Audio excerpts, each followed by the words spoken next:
우리 하나님 주시는 말씀 보도록 하겠습니다. 사도행전 24장 1절에서 27절의 말씀인데 1절과 14절에서 16절, 21절에서 27절만 저와 여러분이 교독하겠습니다. 제가 먼저 1절부터 읽겠습니다.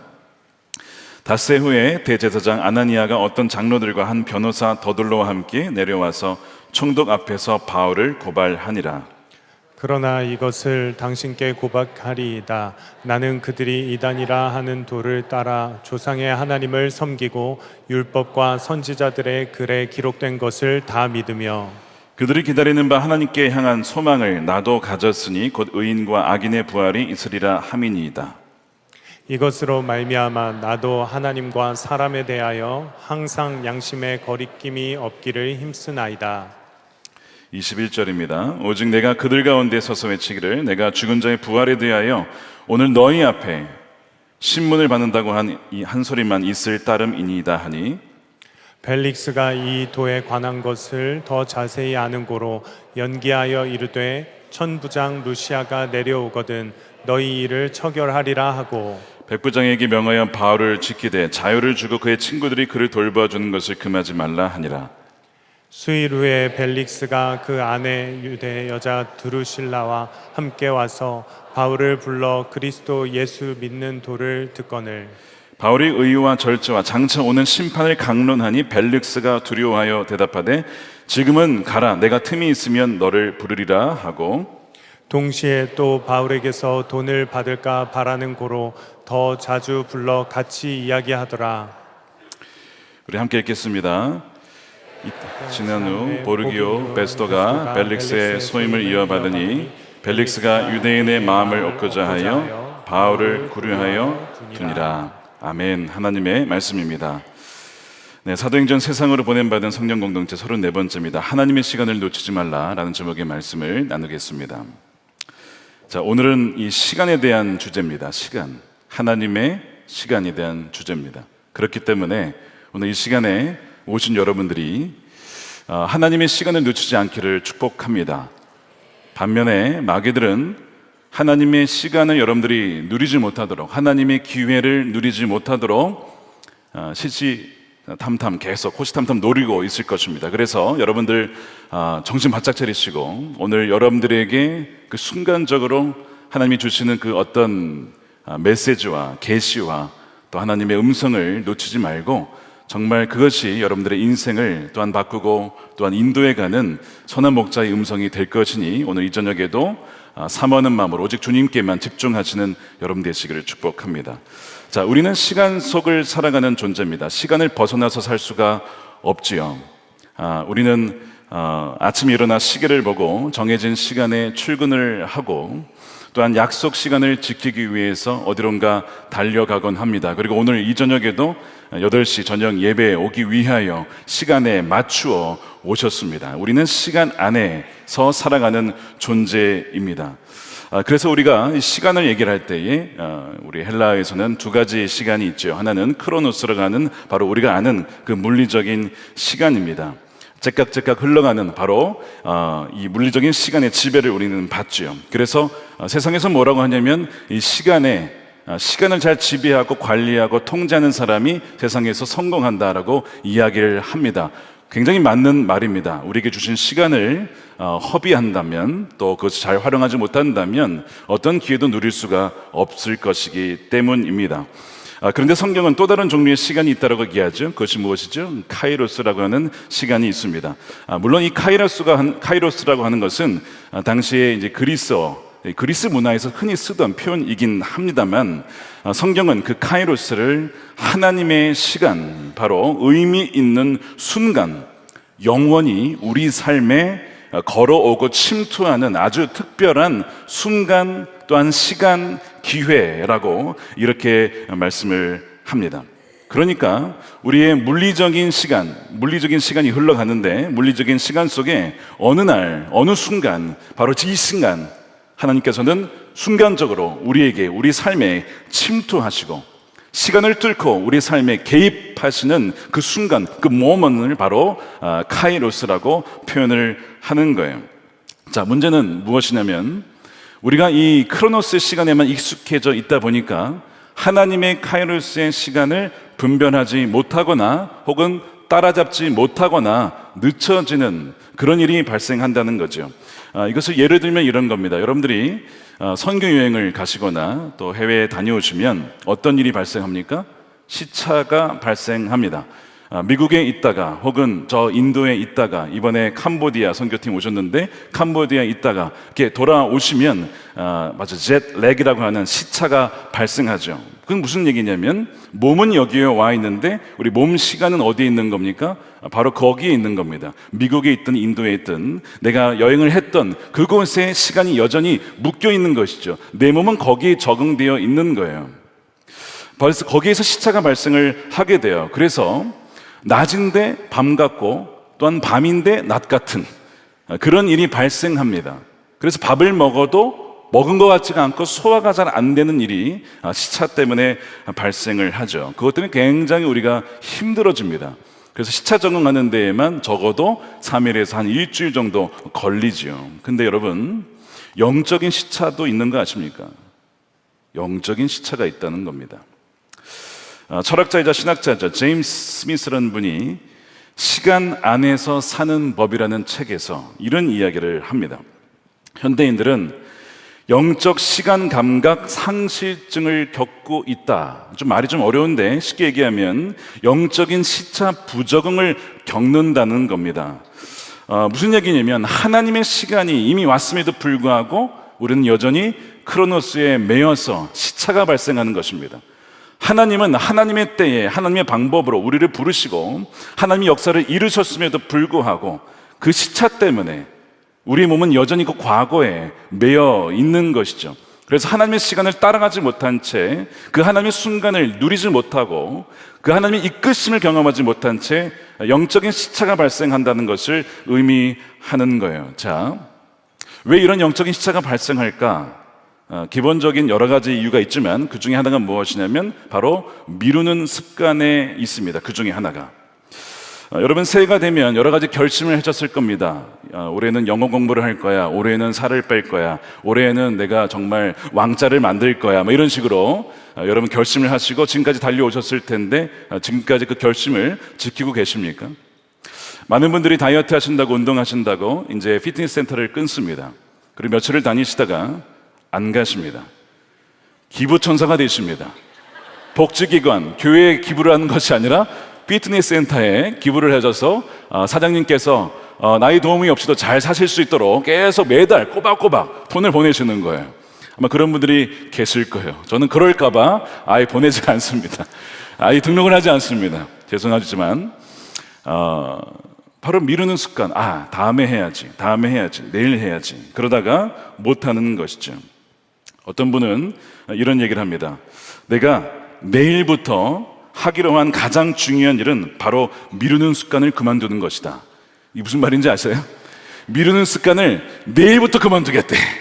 참 기가 막힙니다. 우리가 이런 식으로 뭐든지 하면 좋은 것도 미루는 습관이 있다는 거예요.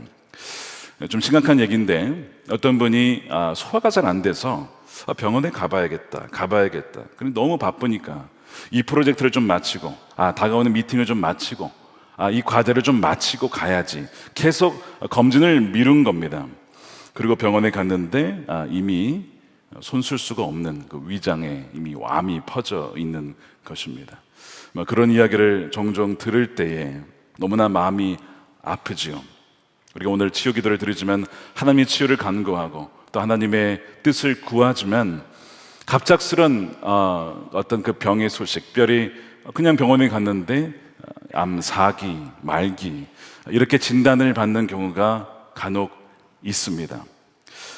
더 일찍 왔으면 얼마나 좋았을까, 내가 왜 검진을 미뤘을까 후회를 하지만 돌이키기에는 너무 쉽지 않은 시간들 있던 것이죠. 이런 말이 있습니다. 미루는 것은 시간의 도둑이요 기회의 무덤이며 심지어 지옥으로 가는 길일 수도 있다라는 겁니다. 뭐 할 때요? 미룰 때에. 자, 오늘 24장을 보게 되면 영적 시간 감각 상실증을 겪는 한 사례가 나오게 됩니다. 하나님의 시간, 또 하나님의 기회가 주어졌지만 그것을 놓친 사람입니다. 바로 로마의 총독 벨릭스라는 사람입니다. 사실 그는 굉장히 정치적인 계산이 빠른 사람이었습니다. 그런데 정작 하나님의 시간을 분별하는 데에는 전혀 무감각한 사람이 벨릭스였습니다. 나중에라는 말로 그 기회를 걷어차 버리는 것이죠. 저는 오늘 여러분들과 함께 이 벨릭스의 이야기를 좀 나누면서 하나님의 시간, 그가 놓쳐버린 하나님의 시간은 언제였으며 왜 그는 그 하나님의 시간을 붙잡지 못했을까?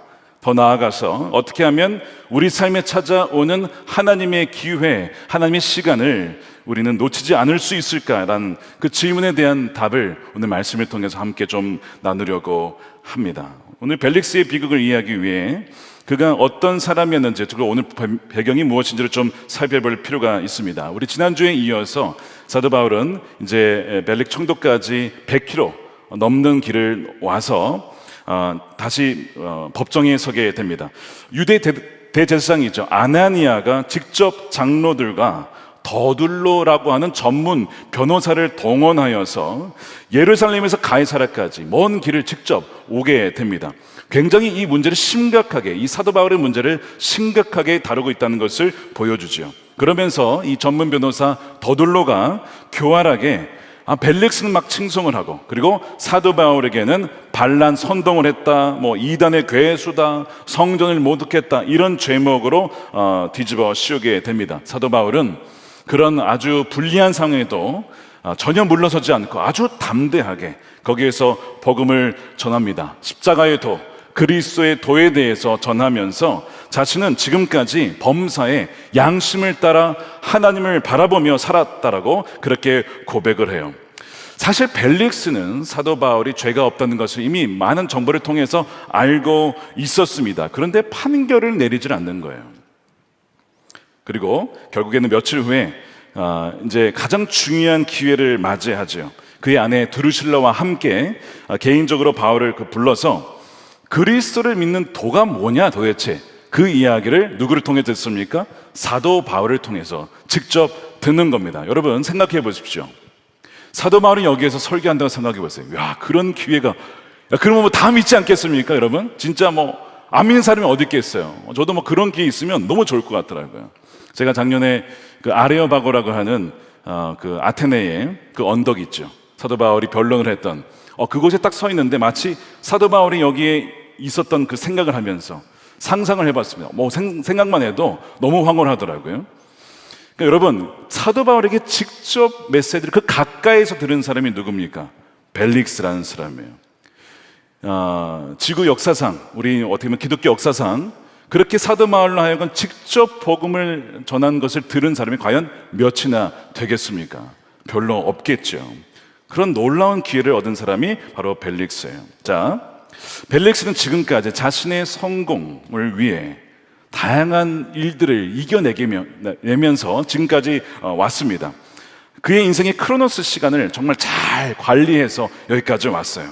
그리고 그의 인생을 영원히 바꿀 뭐가 된 겁니까? 하나님의 크로노스가 아니라 카이로스 시간이 임하게 된 것이죠. 하나님의 놀라운 개입의 순간을 경험하게 되는 거예요. 때가 차서 벨릭스에게 복음이 전해지는 놀라운 역사가 주어지게 된 것입니다. 그래서 사도 바울이 벨릭스를 위한 맞춤형 복음 메시지를 전하는데 마치 세례 요한처럼 그에게 회개에 대한 얘기를 합니다. 그래서 오늘 본문에 보면 의와 절제와 장차 오는 심판에 대해서 두려워하지 않고 아주 담대하게 그 총독 벨릭스 앞에서 얘기를 하는 거예요. 다시 말해서 당신이 지금까지 살아온 삶을 보니까 탐욕스럽고 권무술수를 하면서 그렇게 살아왔는데 의롭지 못하다.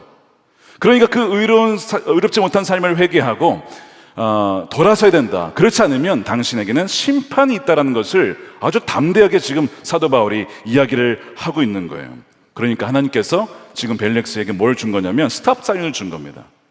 너가 이대로 살면 넌 심판을 받을 거야. 그런데 오늘 너가 이 말을 듣고 회개를 하면 너는 영원한 하나님의 백성이 되고 너는 죽어도 살 것이고 너는 부활을 얻을 거야. 그 기회를 오늘 받은 거예요. 사도 바울의 오늘 메시지 중에 부활이 있거든요. 부활의 복음을 그가 듣게 되는 겁니다. 그리고 정말 부활을 누리게 되는 놀라운 기회를 누가 받는 거예요? 지금 벨릭스가 하나님의 카이로스가 임하는 순간을 그가 지금 맞이하고 있는 겁니다. 자, 우리는 지금 3자 입장에서 보지만, 자, 이 말씀을 계속 보실 때 뭘 생각하셔야 되냐면, 내 인생에도 순간적으로 임하는 하나님의 카이로스 때가 있을 수 있다는 거. 그게 언제인지 여러분 그 감각을 익히셔야 돼요. 지금 벨릭스는 사실 별다른 기대 없이 그냥 재판 과정이니까 얘가 무슨 얘기를 하나 뭐 들어보자 이런 식으로 들었는데, 사실은 그의 인생 중에 수십 년의 인생 중에 가장 중요한 순간을 맞이하고 있었어요. 그게 지금 벨릭스가 맞이하는 순간입니다. 그리고 어쩌면 지금 이것이 우리가 이 자리에 모여 있는 것이 그 순간일 수도 있는 것이죠. 자, 이 메시지를 듣고 벨릭스가 어떻게 반응을 하냐면 오늘 본문 25절에 이렇게 되어 있습니다. 바울이 의와 절제와 장차오는 심판을 강론하니 벨릭스가 두려워하여. 자, 총독 정도면요, 무슨 뭐 거의 죄수인데 지금 어떻게 보면 뭐 이런 사람 얘기한다고 뭐 두려워할 게 뭐가 있겠어요. 근데 이 벨릭스가 사도 바울의 메시지를 듣고 마음에 두려운 마음이 들었어요. 왜? 무슨 얘기를 했어요? 영원한 심판에 대한 얘기를 했잖아요. 내가 심판을 받을 수도 있겠다라고 하는 생각이 든 겁니다. 그래서 그가 두려워했다는 것이고요. 영어로 보면 he was afraid, 두려워했다라는 표현도 있지만 다른 번역에는 alarmed, 즉 경각심을 갖게 됐다는 거예요. 여러분, 우리가 거듭나기 이전에 먼저 있어야 될 것이 무엇이냐면, 내가 이대로 가면 죽을 수밖에 없는 죄인이구나 하는 것을 깨달아집니다. 그 영혼이 깨어나는 거예요. 경각심을 갖게 되는 것이죠. 지금 그런 단계로 나아가고 있는 거예요. 그래서 벨릭스가 두려워했다는 거예요. 그의 영혼이 반응을 하고 있습니다. 그것은 하나님의 말씀이 그의 영혼을 지금 두드리고 있다는 뜻이죠. 벨릭스가 두려워 떨며 하나님의 말씀에 반응을 하여 그의 인생 전체가 완전히 바뀌어질 수 있는 어떤 시간입니까? 하나님의 시간, 하나님의 기회라고 하는 거예요. 바로 그의 인생의 오늘입니다. 바로 오늘 그 엄청난 기회가 주어졌는데, 이 벨릭스가 두려워하다가, 자, 그 다음에 어떻게 반응했느냐? 25절입니다. 벨릭스가 두려워하여 대답하여 지금은 가라. 내가 틈이 있으면 나중에 너를 부르리라. 자, 하나님의 기회가 왔어요. 벨릭스라는 그 참 어떻게 보면 하나님 모르는 그 인생에 하나님이 사도 바울을 보내셔서 좀 기가 막힌 방식으로, 섭리하는 방식으로 보내셔서 아예 그냥 1:1 양육할 수 있도록 그렇게 붙여주셨어요. 만나게 해주셨어요. 바로 앞에서 다른 사람도 아니고요, 인류 역사상 어떻게 보면 가장 뛰어난, 가장 탁월한 사도 바울을 통하여 복음을 듣게 하셨단 말이에요. 여러분, 이런 은혜를 받은 사람이 여기 아무도 없습니다. 그런 사람, 그렇잖아요. 그렇게 보면 벨릭스가 그 은혜를 받은 거예요. 엄청난 기회인데 그가 어떻게 답변합니까? 나중에 와라.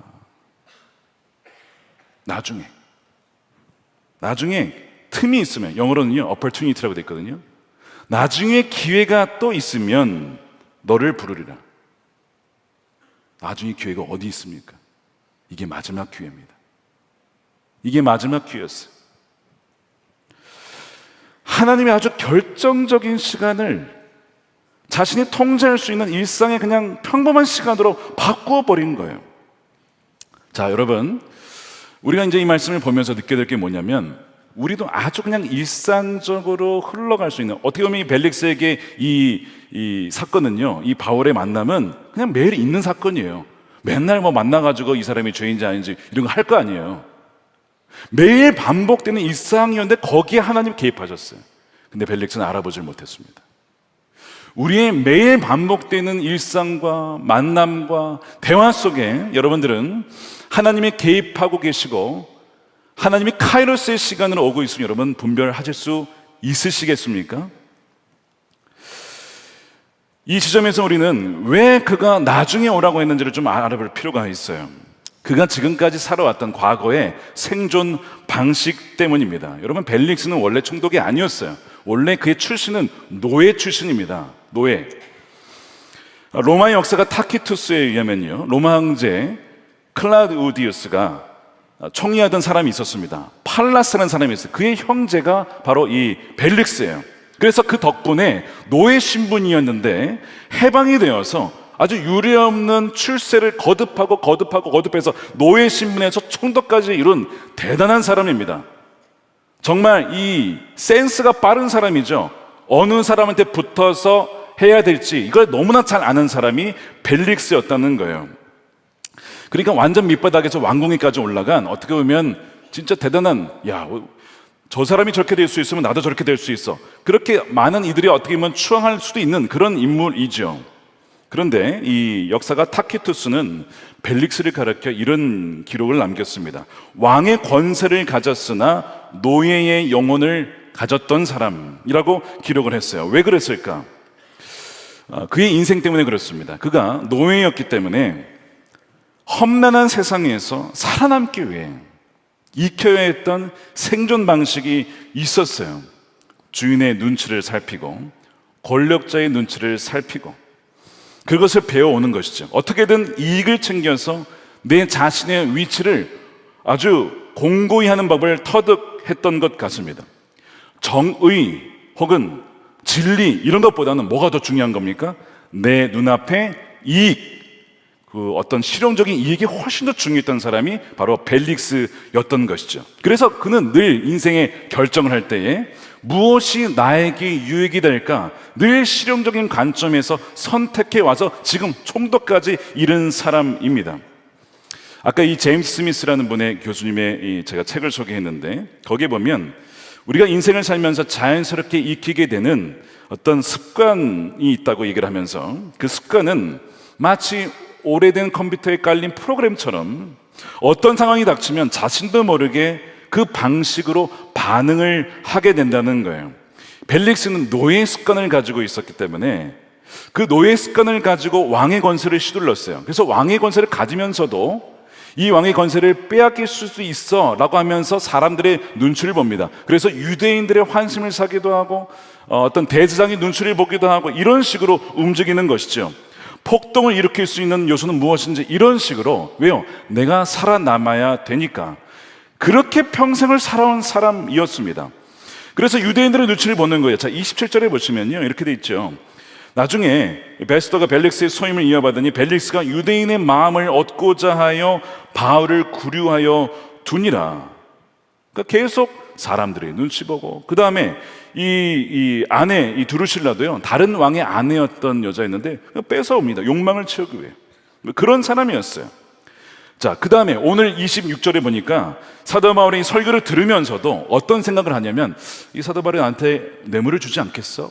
언제 나에게 돈을 가져오나? 계속 그 생각에 빠져 있습니다. 왜요? 평생을 그렇게 살아온 거예요. 자, 그래서 26절에 보면 동시에 바울에게서 돈을 받을까 바라는 고로 더 자주 불러 같이 이야기하더라. 그러니까 올 때마다 돈 가져오라 이겁니다. 그러면 내가 너를 좀 봐줄지도 몰라. 이것이 벨릭스의 지난 과거의 삶의 방식이었습니다. 그런데 사도 바울의 메시지는 너무 낯선 것이죠. 의롭게 살아야 됩니다. 정직하게 살아야 됩니다. 심판이 있습니다. 이거는 이 벨릭스의 삶하고는 너무 안 맞는 거예요. 그러니까 그 얘기를 들을 때 확 다가오지를 않는 것이죠. 나는 지금까지 내가 피땀 흘려서 내 삶의 방식으로 여기까지 올라왔는데 너의 방식은 안 맞아. 안 맞는 거야. 거부를 하게 되는 거예요. 그래서 그는 복음을 받아들이기보다는 그것을 미룹니다. 나중으로 미루고 내 이익과 돈과 재물과 안전부터 챙기는 것이 훨씬 더 현명한 처사라고 하면서 하나님의 카이로스의 시간을 자신의 크로노스의 일반적인 시간으로 바꾸어버리는 그런 재능을 가진 사람이 바로 벨릭스였다는 겁니다. 자, 그런데 이 말씀을 우리가 보면서 우리가 그럴 수 있다는 거예요. 이 이야기는 2000년 전의 벨릭스의 이야기만이 아니라는 것입니다.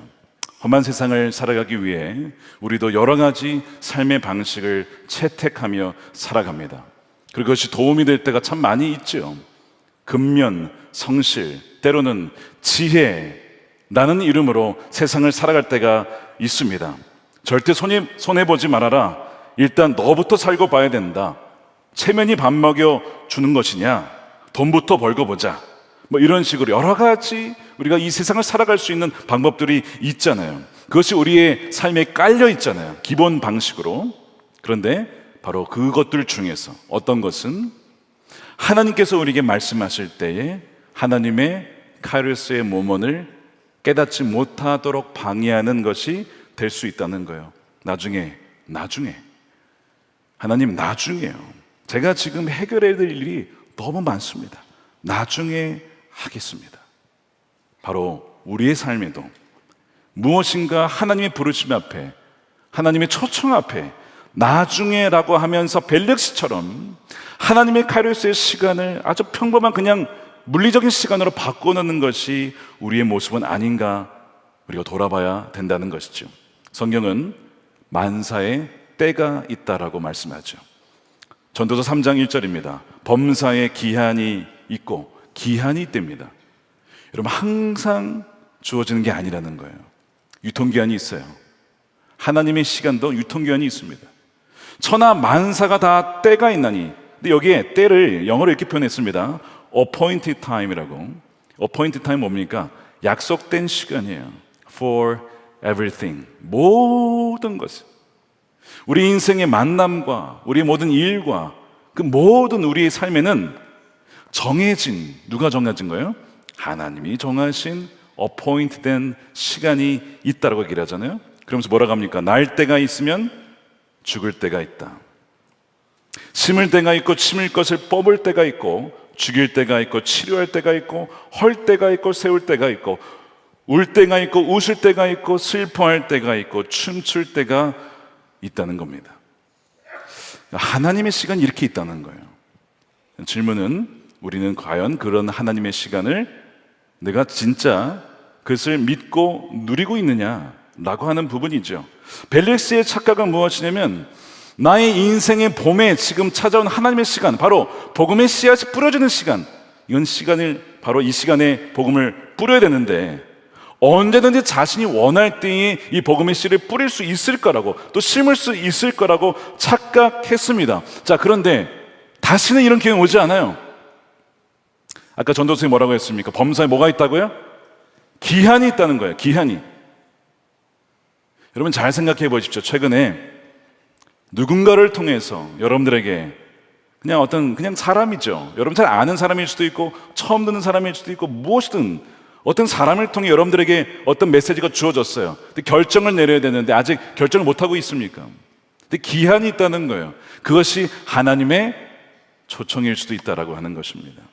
벨릭스는 그것이 언제든지 내가 나중에 요청하면 그 기회는 올 수 있을까라고 생각했지만 여러분 그렇지 않다는 겁니다. 나중이라는 핑계로 그것을 떠나보낸 거예요. 여러분 미루는 것은요 마귀의 속상임일 수 있습니다. 미혹일 수 있다는 거예요. 이것이 오늘이라는 기회를 날려버릴 나중이라고 하는 함정이라는 것입니다. 마귀들이 어느 날 모여서 항상 회의하는 게 있습니다. 마귀들이 모여서 무슨 회의를 할까요? 마귀들이 어떻게 하면 한 명이라도 더 지옥에 끌고 갈 수 있을까? 쉬지 않고 회의합니다. 그들은. 그리고 결정이 되면 바로 실행에 옮기죠. 잘까요? 걔네들은 잘까요? 안 잡니다. 24시간 근무를 합니다.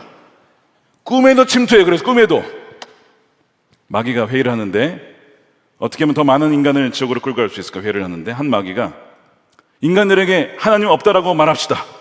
그랬더니 마귀 우두머리가 그러는 거예요. 좋은 방법이 아니라는 거죠. 세상 만물에 너무나 많이 창조주에 대한 증거가 많아가지고 다 알아차릴 거라는 겁니다. 또 다른 마귀가 얘기를 합니다. 성경은 하나님 말씀이 아니라고 합시다. 그랬더니 또 그 우두머리가 말하는 거예요. 그것도 훌륭한 계획이 나는 것이 성경의 예언과 말씀의 약속이 너무나 스스로를 증명하기 때문에 그냥 이 말씀을 읽다 보면 나중에 주님을 믿는다는 것이죠. 그것도 좋은 방법이 아니라는 거예요. 그랬더니 가장 교활해 보이는 마귀 중 그 부하 중 하나가 이런 얘기를 하는 겁니다. 되게 좋은 계획이 있습니다. 인간들에게 하나님은 존재합니다. 말씀은 하나님 말씀입니다. 다 인정하게 하라는 거예요. 그 다음에 뭘 하는 거죠? 서두르지 말라는 거예요. 이렇게 얘기합시다. 서두를 것 없어. 아직 시간은 많아.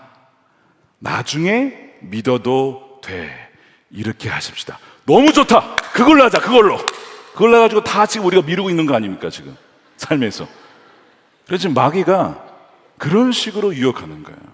그래 하나님도 계시고 좋은 교회도 있고 말씀도 맞아.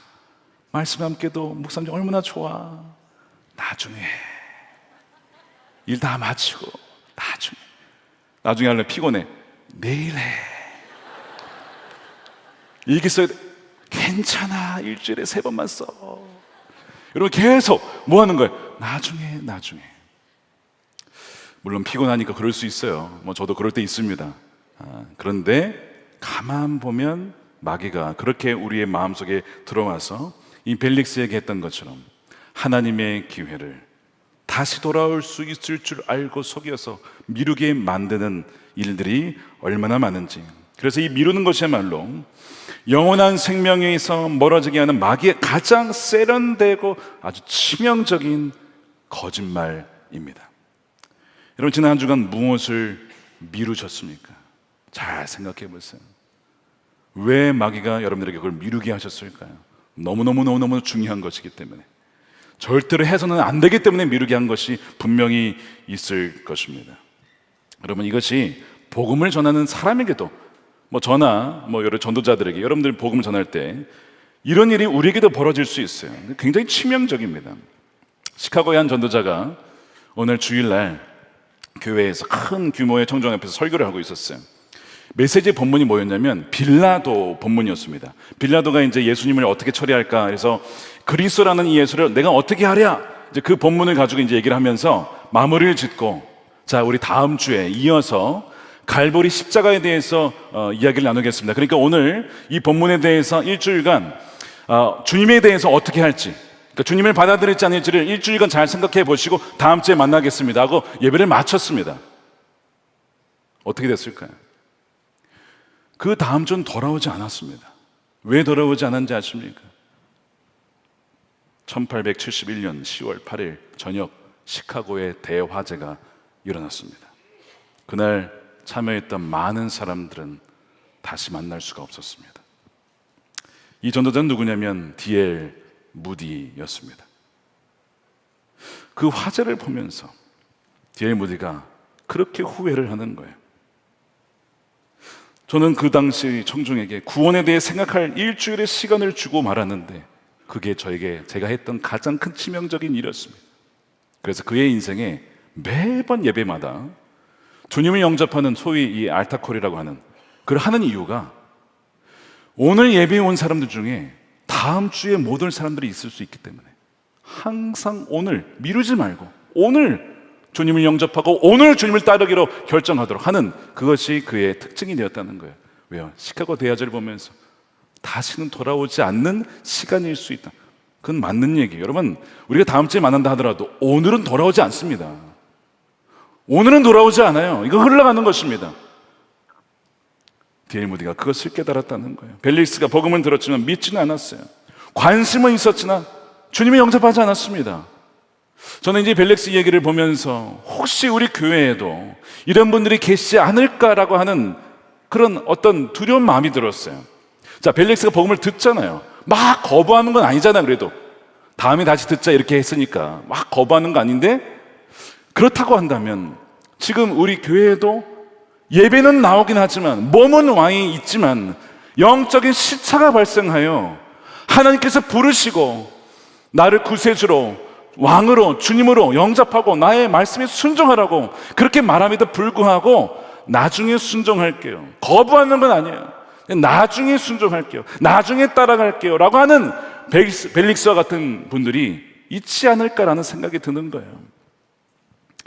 예수님을 따라다녔던 제자들 중에 가룟 유다도 예수님을 따라다녔지만 사실은 몸은 따라다녔지만 마음은 아니었잖아요.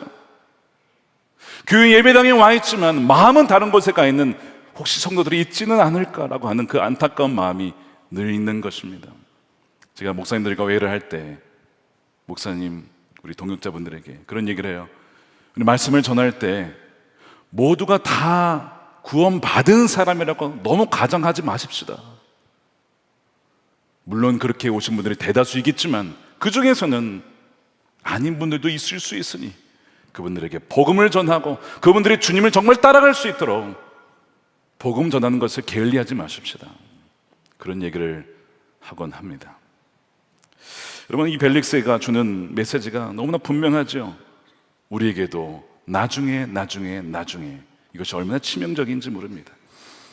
미국의 유명한 전도자와 설교자였습니다. 조지 트루엣이라고 하는 분이 계셨는데, 탁월한 전도자가 된 배경이 무엇인가? 어린 시절에 이런 경험이 있었다라고 합니다. 어떤 이야기였냐면, 그가 소년이었을 때 그 동네에, 아마 텍사스였던 것 같습니다, 교회에서 부흥회가 열렸어요. 가장 친한 친구가 있어가지고 전도하고 싶어서 그 친구에게 첫날 이제 저녁 되기 전에 친구에게 가자라고 얘기한 거예요. 근데 그 친구가 나는 오늘 피곤해서 못 갈 것 같아, 내일 갈게. 그 둘째 날 갔더니 얘가 좀 아파요. 엄마가 얘가 좀 아프니까 오늘 못 갈 것 같아 그러는 거예요. 그리고 셋째 날 갔습니다. 근데 기가 막히게, 아마 이 1900년대 초반이니까 아마 그때는 뭐 다 어려운 일들이 많잖아요. 급속도로 애가 아파지면서 오늘 밤을 넘기기 힘들 것 같다고 의사 선생님이 그러다라는 거, 엄마가 막 너무 힘들어하고 그래가지고 그 친구에게 떨리는 마음으로 그 친구의 방에 들어갔어요. 그 친구가 입을 벌리고 이제 아마 들을 수는 있었던 것 같습니다. 그 마지막으로 복음을 받아들이기를 바라며 이제 얘기를 했는데, 이 친구가 그 마지막 순간에 또 조지, 지금은 안 돼, 나 너무 힘들어, 나중에, 그때 또 나중에, 결국 받아들이지 못했다는 거예요. 근데 그걸 보면서 그게 너무 큰 충격이었어요. 그래서 전도자가 되면서 전도라고 하는 것이 나중에 받아들이는 것이 물론 있을 수 있지만, 오늘이라고 하는 기회는 다시 오지 않기 때문에 그 절박한 마음으로, 그 영혼이 살기를 원하는 마음으로 복음을 전하여서 많은 사람들을 죽기로 인도하였다는 그런 이야기를 들었습니다. 여러분, 전하는 사람이나 듣는 사람이나 나중에라고 하는 것은 너무나 치명적인 아픔인 것이죠. 자, 오늘 이 이야기를 보면요, 참 굉장히 너무 마음이 아파요. 벨릭스의 이야기가 여기서 끝나면 너무나 암울합니다. 자, 그런데 성경에 보면 하나님의 시간을 붙잡았던 사람들의 얘기가 굉장히 많이 나옵니다. 그 중에 하나를 꼽으라면 저는 단연코 누구를 꼽고 싶냐면 삭개오를 꼽고 싶습니다. 삭개오가 복남에 올라가서 이렇게 보고 있을 때 예수님이 내려오셨어요. 오시더니, 삭개오야, 내려와라, 오늘 너희 집에 내가 유하겠다라고 얘기를 하시죠. 자, 누가복음 19장 5절입니다. 예수께서 그곳에 이르사 쳐다보시고 이르실 때, 삭개오야, 속히 내려와라, 내가 오늘 너희 집에 유하여 하겠다라고 얘기를 합니다. 오늘 너희 집에 유하겠다.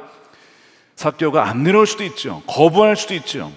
그런데 오늘이라는 그 기회에 삭개오는 놓치지 않고 거기에서 내려와서 그 카이로스의 순간을 맞이하게 됩니다. 미루지 않았다는 거예요. 즉각적으로 그 주님을 맞아드립니다. 그러면서 얘기하죠. 주여 보십시오, 내 수의 절반을 가난한 자들에게 주겠습니다. 그래서 만일 누구의 것을 속여 빼앗은 것이 있으면 4배나 갚겠습니다 라고 얘기를 하니까 주님께서 뭐라고 하시죠? 이 9절에 우리 함께 읽어보겠습니다. 시작.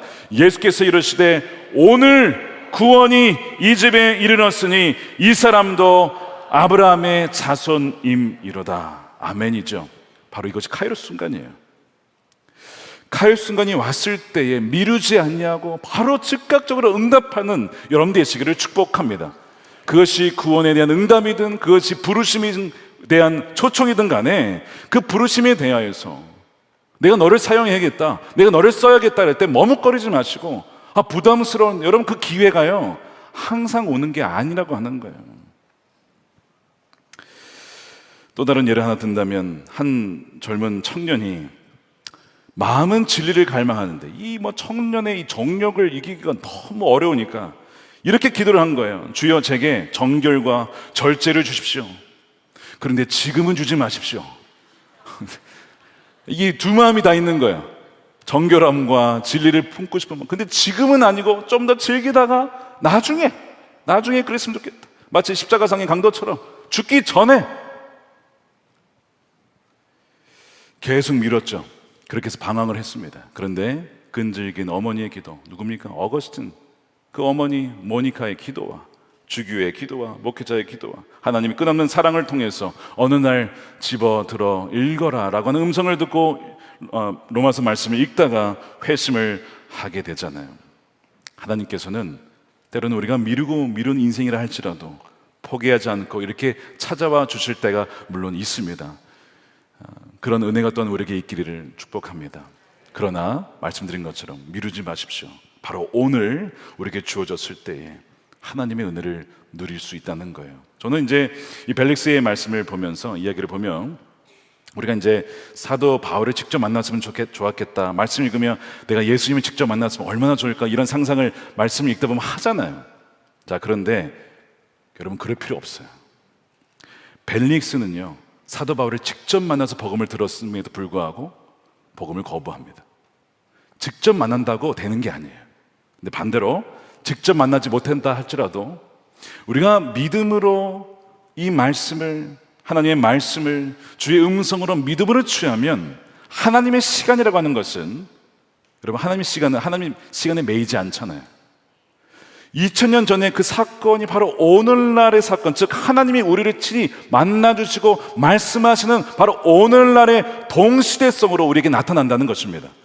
그러니까 과거에 내가 그랬으면 얼마나 좋았을까, 예수님 직접 봐서, 그럴 필요가 없는 거예요. 벨릭스가 그 얘기를 하는 거예요. 직접 봤어도, 예수님을 직접 만나서도 거부한 사람들은 너무나 많았고, 사도 바울에게 직접 복음을 들어서 거부하는 벨릭스가 있었습니다. 그러나 우리는 직접 만난 것은 아니지만 하나님의 은혜로 말미암아 믿음으로 반응한다면 지금 오늘 우리에게 선포되는 이 말씀이 주님이 우리에게 주시는 말씀인 줄로 믿습니다. 미루지 말아라, 바로 오늘 하나님의 음성을 듣고 회개하여라 라고 말씀을 하시는 것이죠. 자, 히브리서 4장 7절, 오늘 우리에게 주시는 말씀입니다. 함께 읽어보겠습니다. 시작. 오랜 후에 다윗의 글에 다시 어느 날을 정하여 오늘이라고 미리 이같이 일렀을 때, 오늘 너희가 그의 음성을 듣거든 너희의 마음을 완고하게 하지 말라 하였나니. 아멘이죠.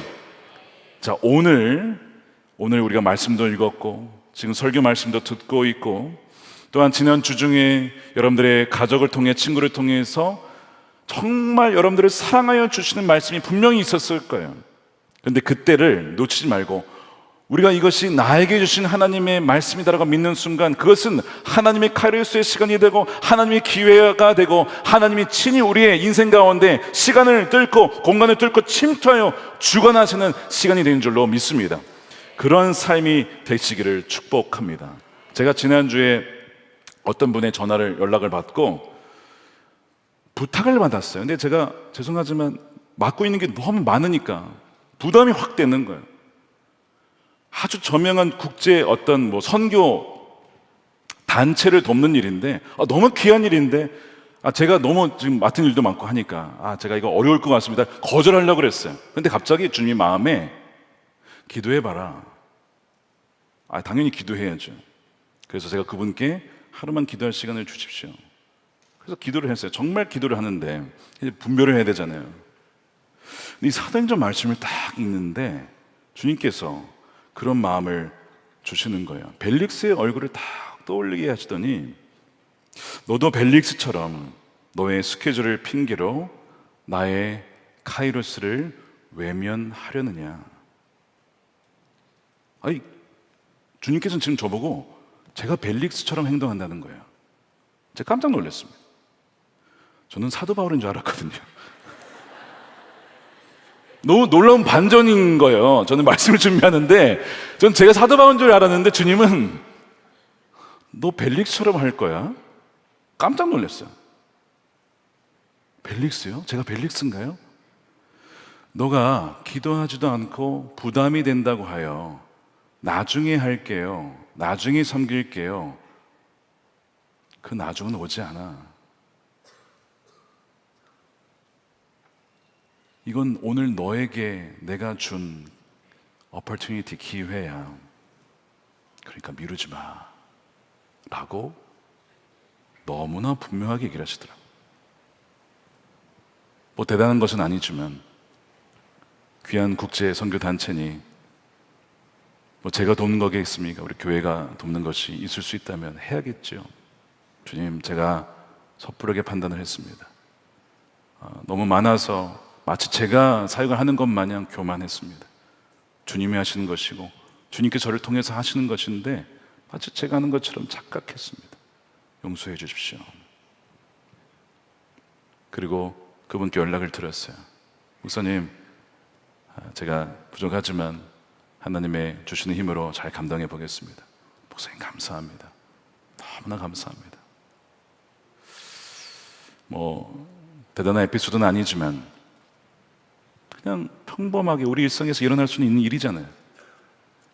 근데 아주 평범한 대화와 카톡과 이런 일상 속에 주님은 우리에게 하나님의 시간을 쫙 침투하여 주셔서 우리에게 개입하시거든요. 근데 우리는 이것 때문에 바빠요, 저것 때문에 힘들어요, 너무 맡은 것이 많아요, 이거 해야 돼요 라고 하다가 그냥 기도도 해보지 않고 거절하는 경우가 있다는 겁니다. 그래서 주님은 저에게 너가 벨릭처럼 되려느냐. 오늘 이것이 우리 모두에게 주시는 음성일지도 몰라요.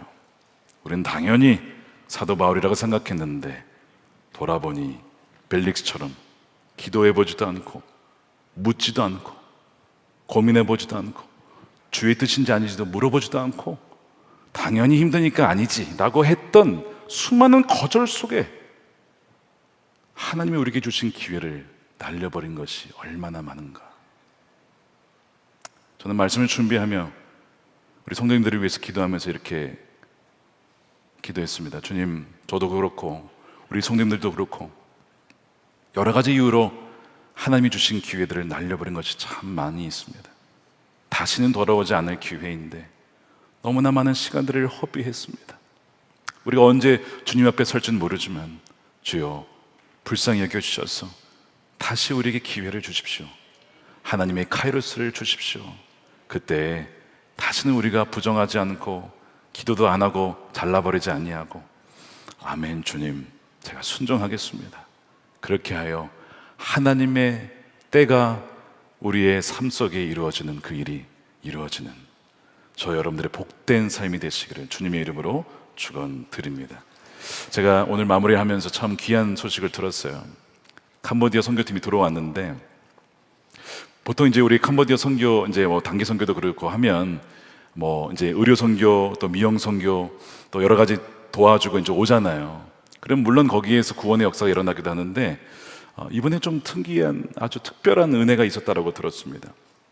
캄보디아 의료 단기 선교팀이 작년에도 갔었죠. 근데 작년에 평가는 무엇이냐면 현지인들의 경계심이 너무 심해서 예수님이 당신을 사랑하십니다라고 얘기를 했을 때 별 반응이 없었다고 합니다. 근데 올해는 의료와 미용 사역을 향해서 이렇게 섬기고 기도를 해주면 그렇게 사람들이 활짝 마음을 열고 웃고 기도를 받더랍니다. 그리고 기도해준 팀원들을 위해서 그렇게 고마워하셨대요. 근데 그게 끝난 게 아니라 그 중에서 현지인입니다. 캄보디아 현지인 11명이 예수님을 믿겠다라고. 그래서 그 선교사님과 인솔하신 목사님이 기도해 주어서 예수님을 영접한 사람이 11명이나 있었다는 거예요. 천하보다 귀한 영혼을 주님께서 카이로스의 시간으로 구원해 주신 것입니다. 할렐루야. 우리의 모든 영광을 주님께 올려드립니다. 자, 보세요. 하나님의 카이로스의 시간은 시간과 공간을 뛰어넘어 역사합니다. 믿음으로 반응하면 언제든지 일어날 수 있는 것입니다. 우리가 이번 이제 돌아온 또 한 주간 또 우리 인생을 바라보면서 하나님 저에게 분별력을 주십시오. 하나님의 카이로스의 시간을 하나님의 어퍼튜니티의 기회를 놓치지 아니하고 그저 하나님 나의 스케줄 맞춰서 이건 안 되니까 그렇게 잘라버리지 아니하고 하나님의 기회의 손길을 꼭 붙잡고 주님과 끝까지 동행하는 우리의 삶이 되게 해달라고 그렇게 믿음과 순종으로 나아간 저 여러분들이 있으기를 주님의 이름으로 축원드립니다. 우리 함께 우리 찬양하고 기도하는 시간 갖겠습니다. 오늘 이곳에 계신 성령님, 자 여기 가사가 뭐라고 되어 있죠? 오늘입니다. 여러분들 안에 계신 성령님이 계세요. 저에게 너 벨릭스처럼 되느냐라고 깨우치셨던 그 성령님이 여러분들 안에도 계십니다. 그 성령님께서 오늘 우리 말씀하시고 가르쳐 주셨습니다. 우리가 이 찬양 부르시고 우리 함께 기도하는 시간 갖겠습니다. 주님 마음 내게 주소서. 우리 함께 기도하겠습니다. 예전에 여호수아 말씀 강해를 하면서 일부 지파들이 하나님이 이미 주신 땅이 있음에도 불구하고 계속 머뭇거리며 지체하는 장면이 나옵니다. 그때 하나님께서 책망하시죠. 여호수아를 통해서 어느 때까지 지체하며 머뭇거리겠느냐, 너에게 주어진 유업을 취하라라고 도전을 합니다. 저는 오늘 그 말씀이 생각이 났어요. 여러분들에게 주신 하나님의 나라, 그 영역이 있어요. 여호수아처럼 하나님이 이미 우리에게 주신 땅이 있습니다. 여러분들에게 주신 재능이 있고 은사가 있고, 하나님 지금까지 친 여러분들의 인생을 수십 년간 인도해 주시면서 그냥 우리만 잘 먹고 잘 살라고 우리에게 주신 게 아닙니다. 주님을 알고 하나님 나라를 이 땅 가운데 임하게 하는 통로로 사용하기 위하여 주님이 우리까지 지금까지 인도해 주신 것인데, 우리가 너무나 머뭇거리며 지체할 때가 너무나 많다는 것이죠. 주님, 나중에 갈게요, 나중에 할게요. 여러분, 그러면 촛대 넘겨줄 수 있습니다. 촛대 넘겨줄 수 있어요. 그래서 이 시간 우리 여러분들 중에 오늘 말씀을 들으며, 아, 이것은 정말 나에게 주신 말씀이구나, 내가 미뤄왔구나, 내가 지체했구나, 하나님이, 그 왕이신 하나님이 나를 초대하셨고 나에게 손님이라 주셨는데 이러저러한 핑계로 머뭇거리며 나중이라는 핑계로 벨릭스와 같이 반응했구나. 그것을 회개하며 주님이 부르시면 더 이상 미루지 않겠습니다, 미루지 않겠습니다, 반응하겠습니다, 순종하겠습니다. 우리 그렇게 하신 분들만 자리에서 일어났으면 좋겠습니다. 결단하는 마음으로, 나중은 돌아오지 않는다는 마음으로. 저는 여러분들의 개개인 형편을 다 모릅니다. 근데 성령님은 너무나 정확히 아시죠. 오늘 분명히 오늘 말씀을 통해 여러분 각자에게 주신 말씀이 있었어요. 성령님께서 정말 각각에게 개별적으로 다 맞는 말씀을 분명히 주셨어요. 오늘 이 시간에 주님, 이 말씀이 저에게 주신 하나님의 레마의 말씀이고 나에게 주신 하나님의 시간인 줄로 믿고, 하나님, 그 하나님의 시간을, 기회를 하나님이 흘려보내지 아니하고 취하겠습니다. 믿음으로 취하겠습니다. 이 시간 기도할 때 하나님, 벨릭처럼 주님의 음성을 듣고도 나중에라고 말하며 순종을 미루었던 우리의 교만과 불신을 회개합니다. 용서해야 될 사람을 미워하고 끊어야 될 죄를 즐기며 드려야 될 헌신을 외면했던 우리의 완고한 마음을 용서해 주옵소서. 오늘이라고 하는 기회를 더 이상 놓치지 않고 우리를 붙잡아 달라라고 우리 두 손 들고 주여 한번 외치고 기도하겠습니다. 주여, 하나님 감사합니다. 하나님, 벨릭스에게 주신 하나님의 기회, 복음의 놀라운 구원의 역사가 이 말씀에도 불구하고 나중이라는 핑계로 함정에 빠져서 미리고 살필 하나님 연기하였던 우리의 죄음과 우리의 교만과 우리의 불순종을 주님 용서하여 주옵소서. 아버지, 더 이상 미루지 않겠습니다. 하나님께는 날려버리지 않겠습니다. 할렐루야.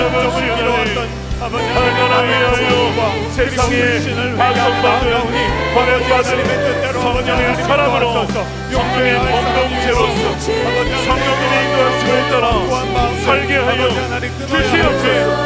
할렐루야.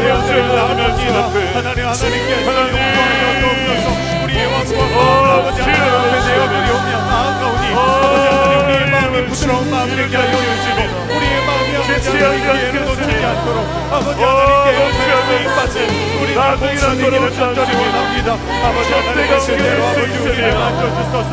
우리의 부지를 어기지 마시고 우리를 하나님의 백성을 더하시고 우리의 성경의 오늘 이 시간에 아버지 하나님의 사랑을 받으며 한 걸음 한 걸음 순종의 발걸음으로 받으며 나아가시며 나아가게 하시옵소서. 모든 시간 가운데 역사를 아버지 하나님을 위하며 나아갑니다.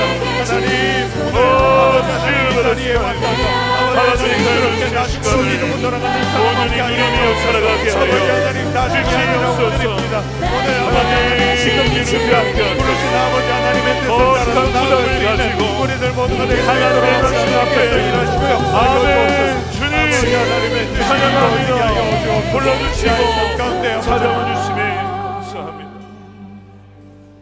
이 시간 기도할 때 계속해서 기도하겠습니다.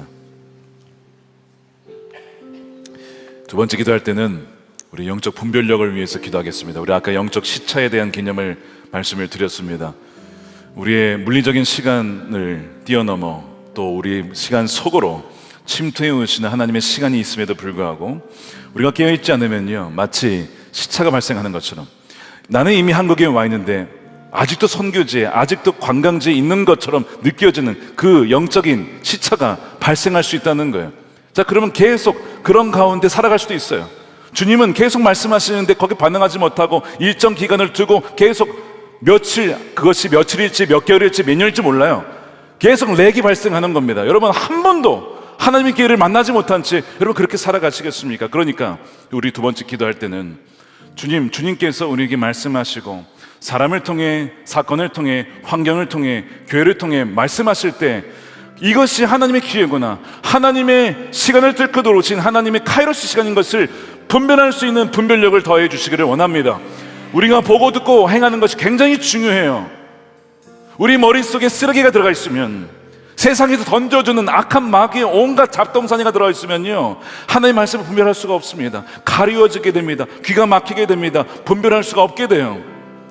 주님, 우리의 머릿속에 온갖 사단이 집어넣은, 마치 이삭의 우물이 다 막혀서 블레셋에 온갖 쓰레기 흙더미를 다 넣어가지고 그 안에 이 생명의 물이 있습니다. 나오질 못하고 막혀 있었거든요. 주여, 우리에게 혹시 그런 것이 있다면 보여주시고, 이 시간 회개할 때 그것을 다 뚫어주시고, 주님께서 우리에게 말씀하시고 다가오실 때 하나님 알아볼 수 있는 영적인 민감함과 분별력을 더하여 주십시오.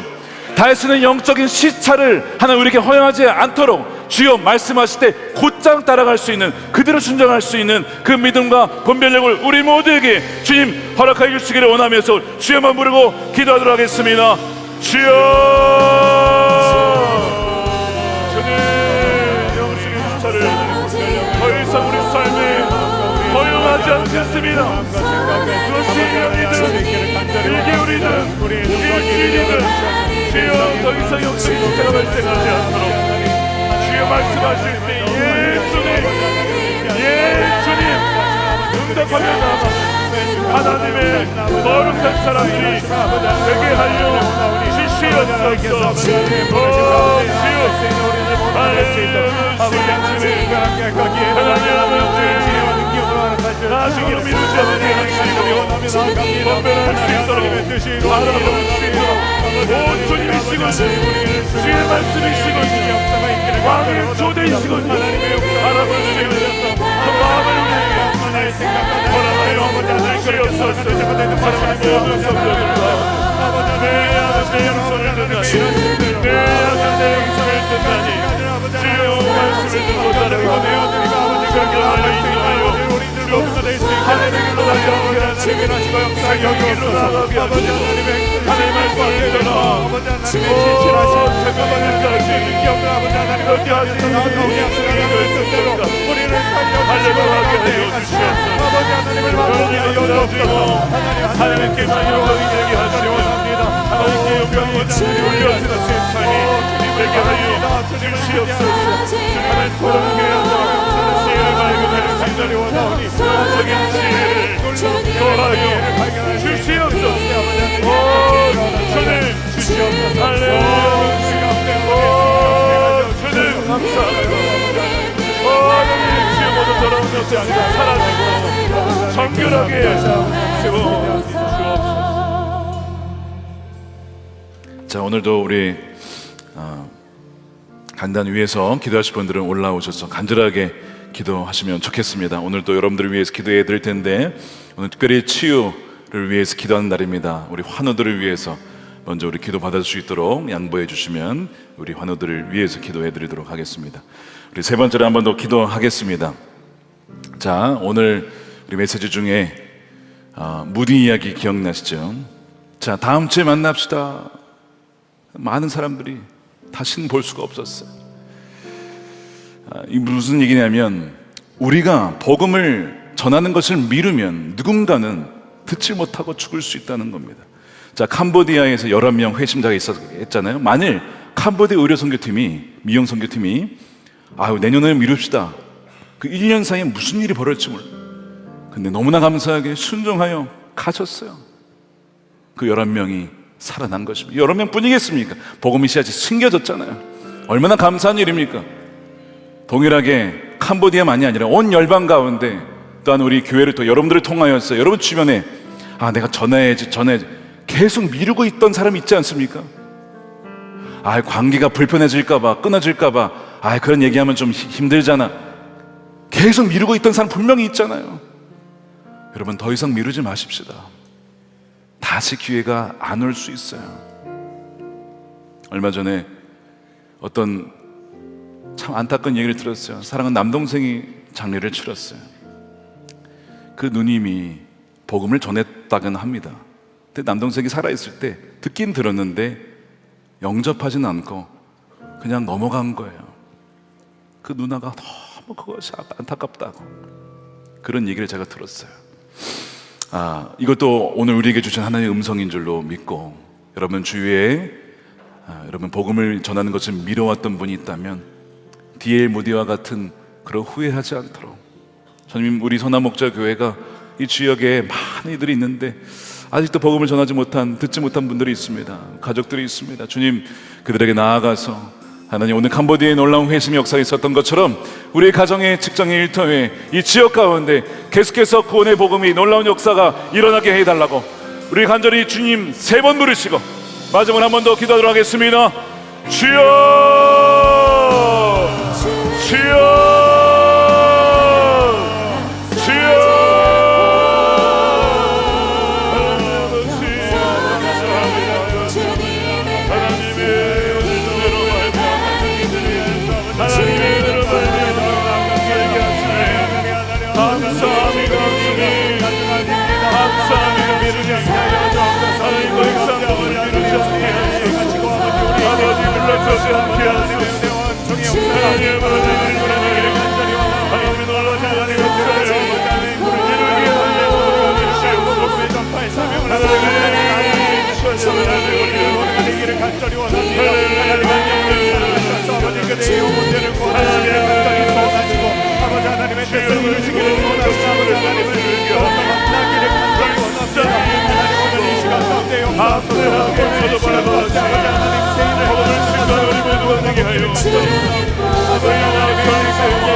아버지 하나님, 그리고 교회와 목사와 성교를 하나님 계속적으로 아버지 하나님 영혼들이 구원받는 영혼들의 인기를 간절히 원하오니 아버지 하나님께서 아버지 하나님이 도와소서. 아버지 하나님께서 계획하신 모든 일들이 이루어질 수 있도록 아버지 하나님께서 나아갈 수 있는 우리들 못하는 길을 간절히 원하오니 하나님의 은혜 가운데에서 아버지 그렇게 없고 하나님의 뜻이 이루어지기를 끝까지 아버지 하나님 우리가 간절히 바라며 아버지 하나님 간절한 마음으로 아버지 하나님 정말 오늘도 아버지 하나님 절망 가운데 빠진 이들, 낙심 가운데 빠진 이들, 오늘도 아버지 하나님의 은혜가 필요한 이들 가운데 은혜를 나눠줄 수 있는 삶으로 나아갈 수 있는 우리가 모두가 될 수 있도록 하나님께서 일하시고 역사를 열어주소서. 아버지 하나님 아버지 하나님의 뜻대로 아버지 하나님 역사를 열어주옵소서. 부르심 받은 자리 가운데에서 아버지 하나님의 하나님의